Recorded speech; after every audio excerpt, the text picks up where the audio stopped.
productivité. On entend ce mot tout le temps, n'est-ce pas? Mais qu'est-ce que ça veut dire concrètement?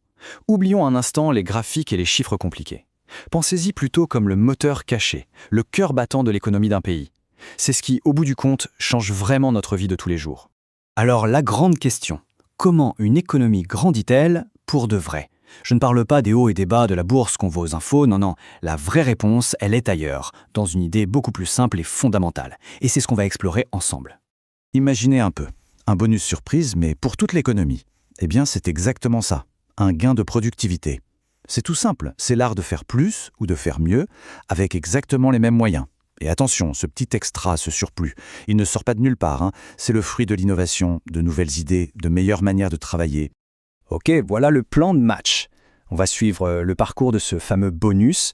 On commence par les entreprises, puis on verra comment ça se répercute sur le portefeuille des ménages et ensuite sur l'État lui-même.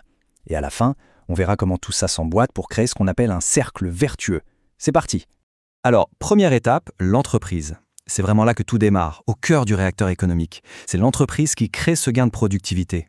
Mais comment ce petit bonus du début se transforme en un avantage énorme? C'est ce qu'on va voir. Le mécanisme est en fait assez simple, mais super puissant. Plus de productivité, ça veut dire plus de profit. Logique. Et avec cet argent en plus, qu'est-ce que l'entreprise peut faire? Eh bien, elle peut s'auto-financer, investir dans de nouvelles machines, de nouvelles technologies, sans avoir à demander un prêt à la banque. Et cet investissement, à son tour, la rend encore plus efficace et donc encore moins cher à produire. Et voilà, l'avantage sur les concurrents commence à se dessiner.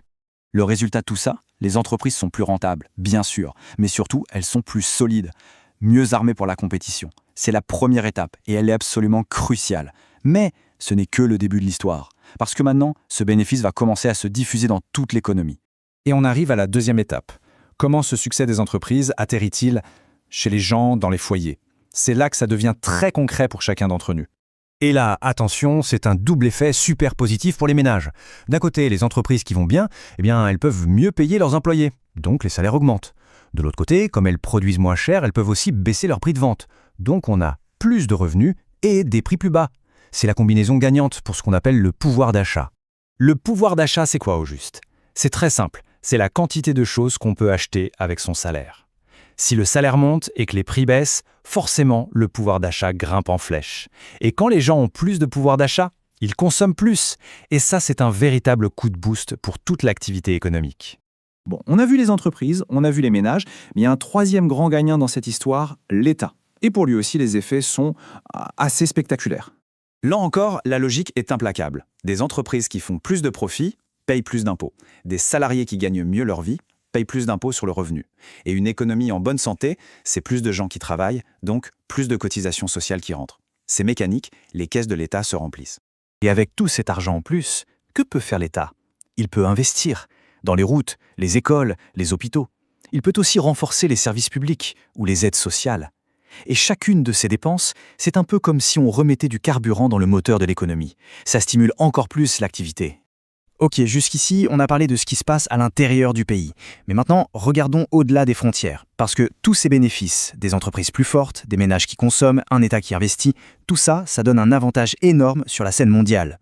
Pour être compétitif à l'international, en gros, il y a deux stratégies. La première, c'est la compétitivité prix. C'est simple, être moins cher que les autres. Et là, les gains de productivité aident directement, évidemment. La deuxième, c'est ce qu'on appelle la compétitivité hors prix. Là, on ne se bat pas sur le prix, mais sur la qualité, l'innovation, l'image de marque. Et ce qui est génial, c'est que la productivité, en fait, aide sur les deux fronts. Cette phrase, elle résume tout. Une économie compétitive, c'est une économie qui exporte plus. Point. Que ce soit en étant moins cher ou en étant meilleur, le résultat final est le même. Les produits du pays se vendent à l'étranger. Et ça, c'est crucial. Voilà, on arrive au moment de tout rassembler. On a vu toutes les pièces du puzzle, une par une. L'entreprise, les ménages, l'État. Maintenant, on va voir comment tout ça s'imbrique parfaitement pour créer une machine incroyable, une sorte de moteur qui s'alimente tout seul. En économie, on parle souvent des 4 grands moteurs de la croissance. Et regardez bien, la consommation, l'investissement, les dépenses publiques et les exportations. Ce qu'on vient de voir, c'est que notre gain de productivité initial a mis un coup de boost à chacun de ces moteurs. Ils tournent tous à plein régime. Et voilà, on y est. C'est ça, le fameux cercle vertueux de la croissance. Un gain de productivité initial traite de la croissance, et cette croissance, si elle est bien répartie, alimente encore plus de gains. C'est une boucle positive, une dynamique où tout se renforce mutuellement. C'est vraiment ça, le secret d'une économie qui prospère sur le long terme. Mais attention, ce cercle, il n'a rien de magique, il n'est pas automatique. Pour qu'il fonctionne, il y a une condition essentielle, que les fruits de cette productivité soient partagés entre les entreprises, les salariés, l'ensemble de la société. Du coup, la vraie question, la question qui reste ouverte, c'est comment on s'assure que cette belle mécanique profite à tout le monde et qu'elle continue de tourner encore et encore.